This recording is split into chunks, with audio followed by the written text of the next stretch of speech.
Welcome to Smart Wealth with Joshua. Your daily stock analysis and catalysts talk. Today, we are looking at the United States Oil Fund. If you find our talks useful, please consider subscribe, like, and comment underneath. Right now, if you look at literally any financial screen or news feed, or even just monitor the capital flows across global exchanges, energy is just unequivocally dominating the landscape. It really is. I mean, we are navigating a highly complex market environment right now. Yeah, and crude oil prices are on this pronounced upward trajectory. So for you as an investor managing your own wealth, understanding the plumbing of these market movements is critical. Absolutely. Today, our objective is to break down exactly how you can position yourself strategically using the market's premier oil exchange-traded fund. Right. We are going to examine the mechanics of the fund, the macroeconomic drivers pushing the underlying asset, and how to utilize this specific vehicle without falling into common structural traps. Exactly. Because the current velocity we are seeing in the energy markets, it really requires a highly tactical approach. It does. When global supply chains experience this level of friction, the resulting price action can easily compel investors to make, emotional allocations. Oh, for sure. People panic buy. Right. But understanding the specific architecture of the investment vehicles available to you, that fundamentally alters your strategic footing. We are examining a scenario where distinct global events are translating directly into futures pricing. And if you know how to operate a tool like the United States Oil Fund, you transition from a reactive posture to a proactive wealth-building strategy. Precisely. Okay, let's unpack this. We need to look closely at the underlying engine of the United States Oil Fund. For an audience that is accustomed to navigating futures and commodities, I think it is understood that we are dealing with paper barrels here. Yes.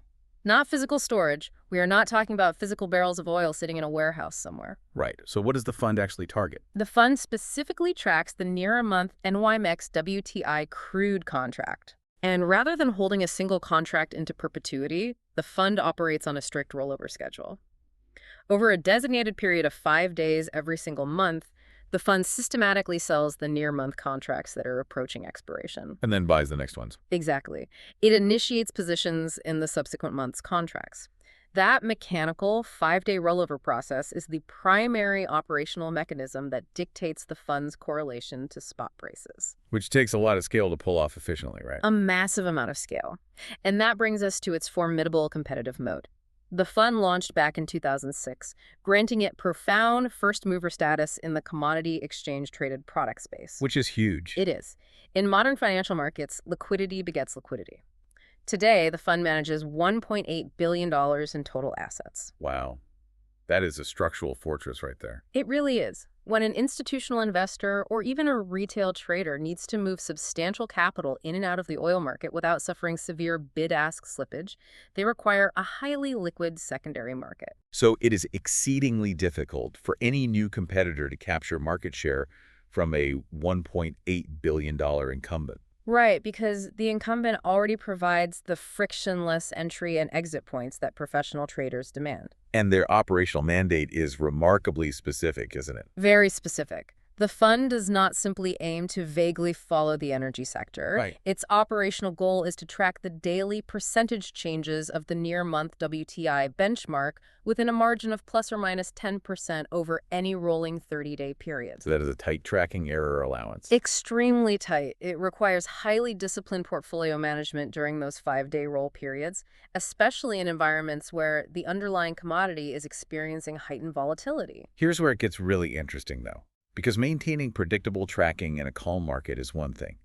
But the macroeconomic environment we are currently analyzing is defined by severe supply-side disruptions. Absolutely. Let's look at the timeline of recent market events. We have seen a rapid succession of geopolitical shocks. Right, and looking at this purely from a market impact perspective, we're talking about substantial Gulf disruptions, localized tanker shutdowns, targeted infrastructure attacks, and the escalating conflict involving Iran. When you assess these events purely through the lens of market mechanics and supply chain viability, you're basically looking at a textbook supply shock in the world's most critical energy corridor. Exactly. Analyzing this strictly from a supply and demand perspective, the risk premium currently being priced into WTI is a direct mathematical response to those choke points. Like the Strait of Hormuz. Yes, it is a critical artery for global daily consumption. Any perceived threat to the infrastructure or the transit vessels in that region forces commercial hedgers and speculative traders to bid up near-term contracts. Just to secure supply. Right. When you compress the available supply of an inelastic commodity, the price response is invariably sharp and accelerated. And the hard numbers really show the sheer velocity of this move. We observed WTI crude climb from $71 a barrel up to $92 by March 6th. A massive jump. Then, after a brief consolidation period around $90 on March 7th, the price just blasted past the psychological barrier of $100 around March 9th. Which is staggering. And now, multiple institutional desks are issuing technical warnings that oil could push toward the $150 mark if the regional friction persists. A 35% surge in just a matter of days. That is wild. It is. And that completely rewrites inflation expectations and corporate margin forecasts across the broader equities market. But that 35% surge is exactly why tactical vehicles are necessary in a diversified portfolio. Because the United States Oil Fund had a direct reaction to this. It functioned precisely as engineered during the supply squeeze. By holding those near-month NYMEX contracts, the fund's net asset value advanced rapidly, reaching 108.91. Yeah, and boasting an incredible 11.48% return in a single day. One trading session. For an asset managing $1.8 billion, a daily return of that magnitude is a massive portfolio catalyst. It really demonstrates the profound impact that a concentrated futures position can have when macro events align with your holdings. But when you are looking at an asset capturing double-digit daily returns, you have to dissect how the fund is structured financially to safely capture these wild swings without taking on massive debt. We definitely need to look closely at the balance sheet. To give you a clear picture, the portfolio is heavily weighted in specific futures. Currently, it is anchored in the crude oil future April 26 contract. And what is the weight on that? That constitutes a 29.2% weight, valued at roughly $636 million. Okay. Following that, the May 26 contract holds a 19.36% weight, which is valued at $423 million. Wow.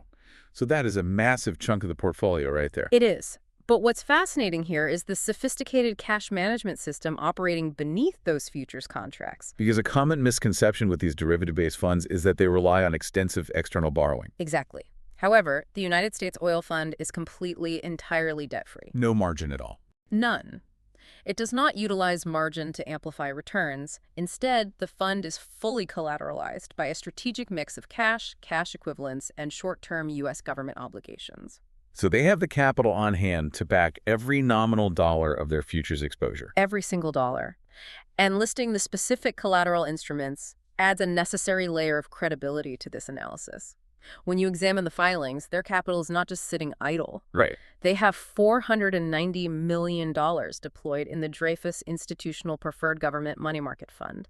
Another $260 million is allocated to the Morgan Stanley Liquid Government Institutional Fund. And a ton of unencumbered cash, too, right? Yes, over $218 million in straight cash.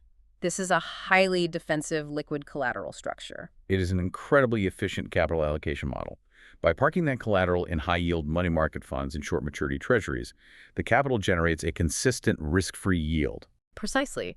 And the portfolio managers intelligently utilize this generated interest to smartly offset the fund's operating expenses, specifically its 0.60% expense ratio. So essentially, the inherent cost of managing a complex $1.8 billion futures rollover operation is being subsidized by the interest earned on the underlying collateral. Exactly. For you, the investor, this minimizes the administrative drag on your returns. So what does this all mean? We have established that the fund is a debt-free, highly liquid vehicle, efficiently tracking a pronounced commodity squeeze. But let's pivot to what these numbers mean for your wealth-building strategy. Right. We need to contextualize this within the broader macroeconomic picture. If we look at the recent spectacular performance, the fund shows a year-to-date return of positive 5.64%. But the short term is where it really shines right now. Exactly. The recent volatility has pushed its 3-month return to a massive positive 25.31%. That places it comfortably in the top 4th percentile of its respective category. And the 5-year return is strong too, right? Yes, sitting at a solid positive 22.41%. Which is incredible.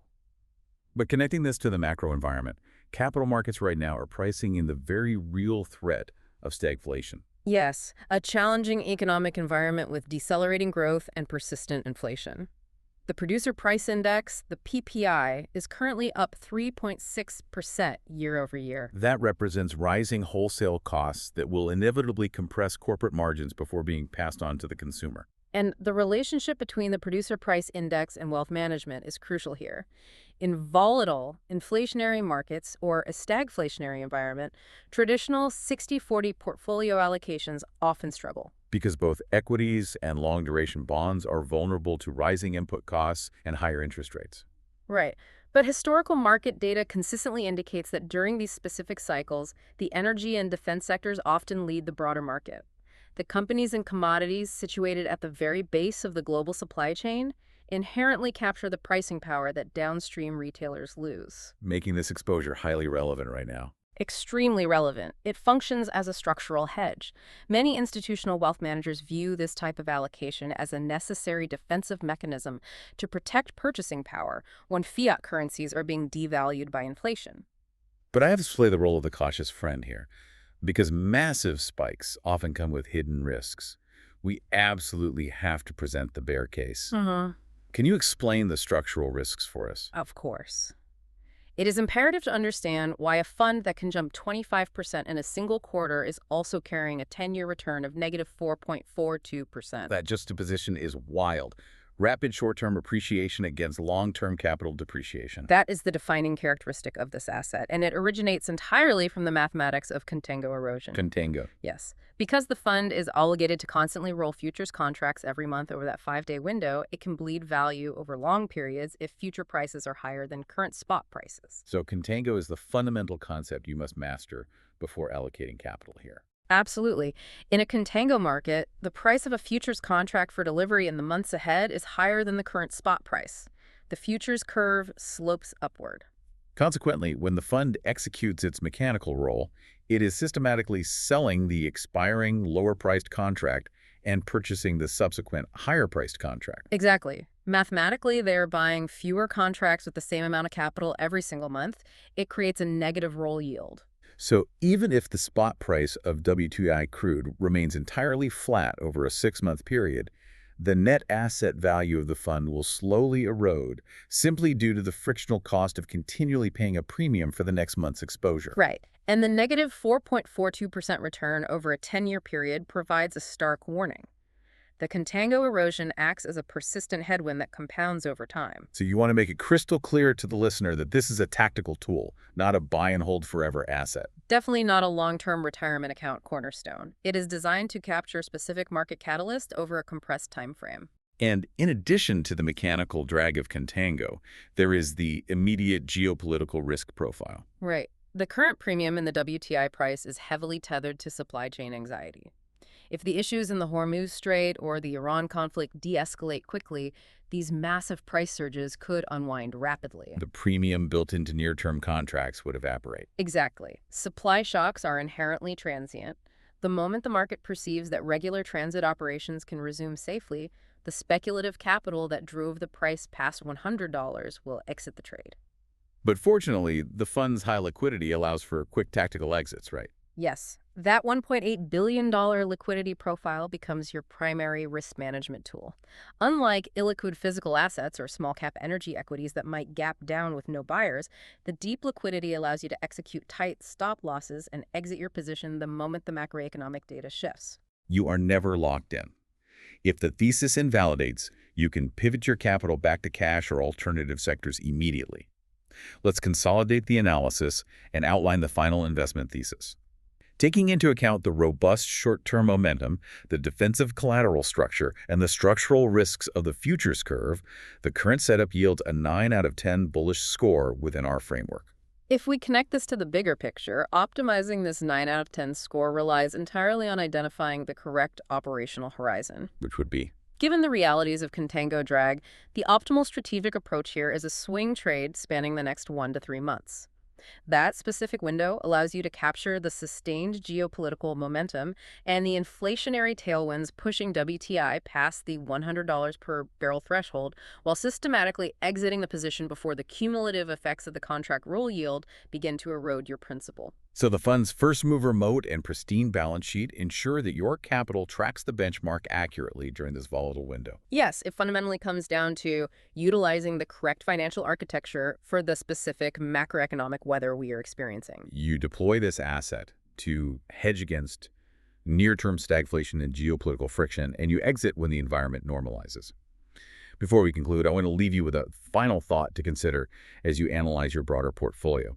We have focused heavily on the immediate supply shock driving oil higher. But historically, sustained periods of high energy costs ultimately force economies to adapt. If prolonged $100-plus crude oil significantly accelerates the global transition toward alternative energy infrastructure out of pure economic necessity, are we currently pricing in the demand destruction that typically follows these extreme supply shocks? Thank you for joining Smart Wealth with Joshua. Keep analyzing, keep adapting, and we will catch you next time.